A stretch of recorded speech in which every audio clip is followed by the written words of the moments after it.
Hey everybody, welcome back to Grammar. Today, what we're going to do is continue our pronouns. So on Monday and Tuesday, we learned proper nouns, and we learned that they're capitalized no matter where they are in a sentence. We learned that they're specific names of people, places, animals, or things. If we say day, we're talking common noun. If we say Saturday, we're talking proper noun. Yesterday, what we did is we learned about pronouns, personal pronouns, and their object reflexive pronoun. We learned that singular means one. Remember that? So if a noun is singular, it means one. So remember that by tomorrow, you will be able to capitalize proper nouns in a sentence. You will be able to use proper nouns in a sentence. You will be able to identify singular and plural subject pronouns and their reflexive object pronoun. You will also be able to identify how we use those in a sentence. So, singular and plural, proper nouns, and your pronouns are the objects and the goal of this week. Okay, remember that a pronoun is a word that takes the place of a noun or nouns. It is a noun in disguise. It is words like I, you, it, he, she. All right, now let's talk plural personal pronouns and their reflexive partner today. So yesterday we did singular, one, and we looked at their reflexive object pronoun. Today, what we're going to do is we're going to talk plural. Plural means more than one. It means a few. It means two. It means several. It means lots. It means many, but it can never mean one.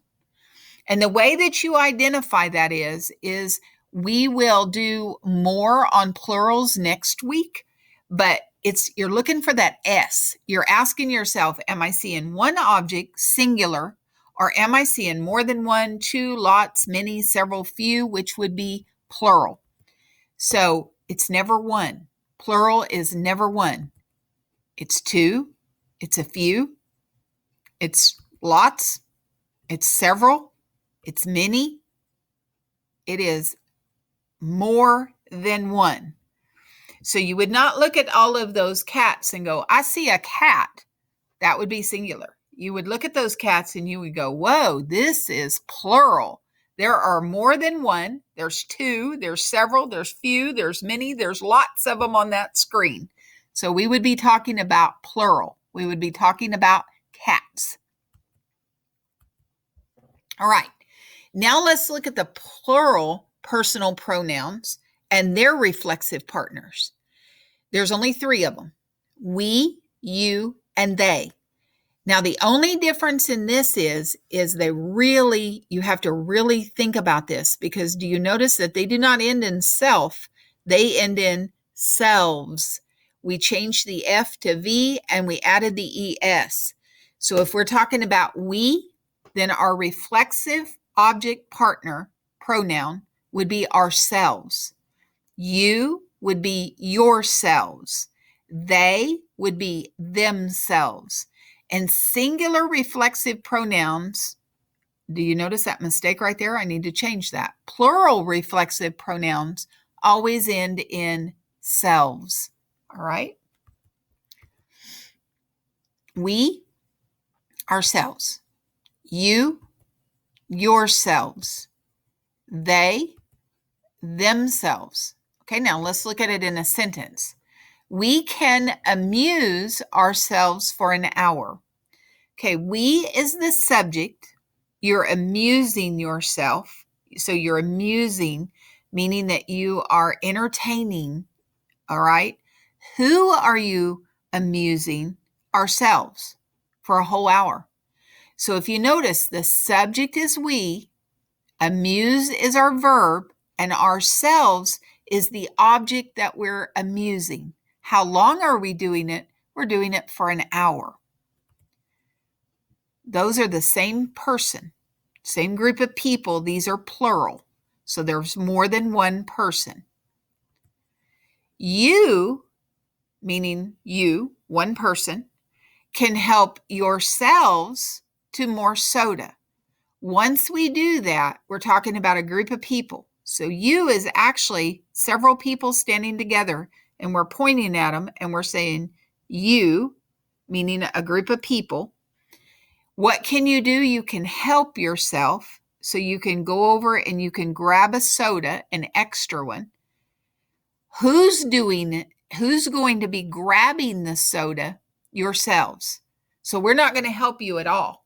We're telling a group of people to go help themselves to more soda when they want it. And that is your plural personal pronoun and your reflexive object pronoun right there. And notice that the plurals end in selves. They planned their holiday themselves. So who is the group of people? They. What are they doing? They're planning. Who's doing the planning? Themselves. So they is the subject and themselves is the object that's actually doing the verb. All right? All right, now I want to show you this really cute little video that it's about a minute long, and it goes through sentences just like we're doing. And it'll go through the singular and the plural pronouns, and it'll show you the reflexive object pronouns that are both singular and plural.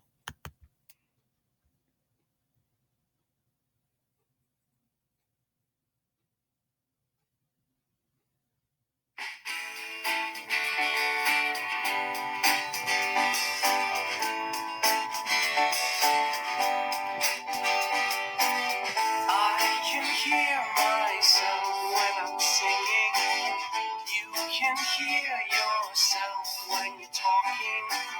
He can see himself in the mirror, and she can see herself in the movies. We can help ourselves work together. You can teach yourself. If you pay attention, they can hurt themselves. If they aren't careful, we can teach ourselves. It can free itself if it wants to. And I can feed myself when I am hungry. She can treat herself if she has money. He can reach it himself when he is older. We can help ourselves. We work together. You can teach yourself. If you pay attention, they can hurt themselves.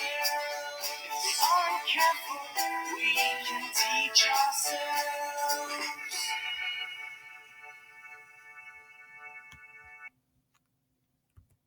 All right, let's wrap it up. So far, you have learned both singular yesterday, and now today you're learning about how plural means more than one. Personal plural pronouns are we, you, and they, and the reflexive object partner will always end in selves, such as ourselves, yourselves, and themselves. All right, go on to your task, and I think I will see you for writing next.